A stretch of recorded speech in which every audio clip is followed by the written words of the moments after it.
Irreechi maal?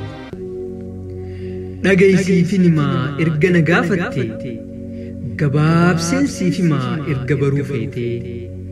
Irreechi ayyaana waaqeffattoota maddi nubiyaa akka ta'es isaantu dubbata. Waaqas bifaan beekaniin jechuudhaan gurraacha. Irreechi ayyaana amantiiti isaantu irreecha. Irreechi ayyaana Oromooti waan jennuuf hin qabnu. Ayyaana sabaaf sablammii malee kan saba tokkoo dhageenyee hin beekne. Gaafii deebii qabduuf yeroo teenyan gubnu. Irreechi ayyaana amantiiti namuu haa hubannu.